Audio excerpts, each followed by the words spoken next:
class I'm just going to touch on edges in some simple manner.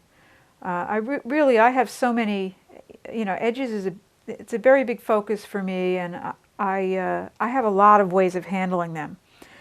But just to be simple about it, my most common way is not to handle them at all, and that is to leave everything kind of raggedy on the edges.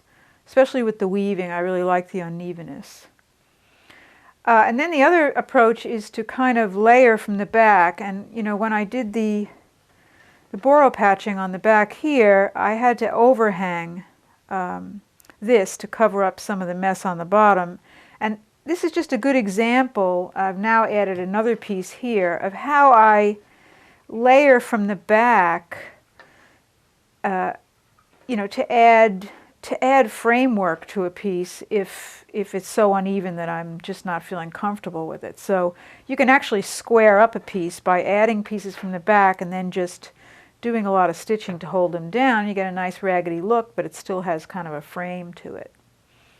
But in terms of binding, which I don't really do that much on my smaller art pieces, but I do try to secure the edges in some way for a functional piece, I use something very, very simple.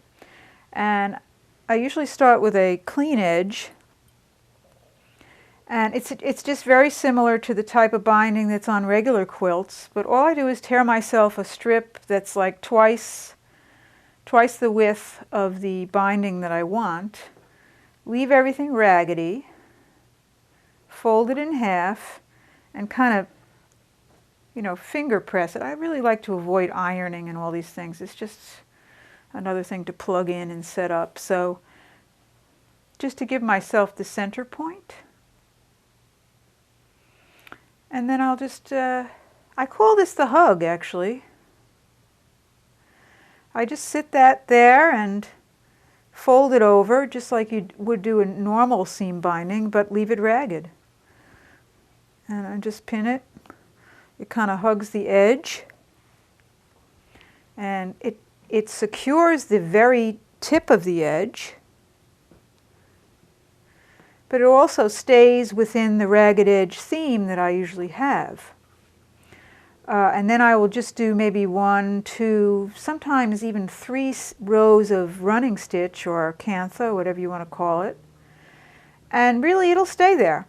With washing, it'll fray a little bit more. With 3 rows of stitches or even 2 rows of stitches, it will hold. And what I really like about this is a lot of times I do like to really have a raggedy edge right on the edge. And this method, this hug method, allows you to go back in. And again, I also treat the edges in layers. To come in and put an edge on your piece that is all ragged, but because you've got this behind it, you almost, after you stitch it on top, you're almost getting like a little piping on the edge, and you have kept the actual piece from unraveling or becoming too ragged. So that's really it. I mean, I'll show you. This is the quilt I made for Glennis's show, and you can see all I did was very simply wrap and hug the edge. I didn't bother with a miter or anything. I just let it meet as it does. It gives a nice edge, and I actually haven't even backed this one yet. I'm going to go in and actually back this borrow style later on. So there's no real order in your steps. Same thing with coma, same kind of edge. So you can see that's my normal edge. You can even stretch it around a shape if you really want to do that. And you can even go back in and overcast it if you feel like it's too raggedy. But that's really it as far as me and binding.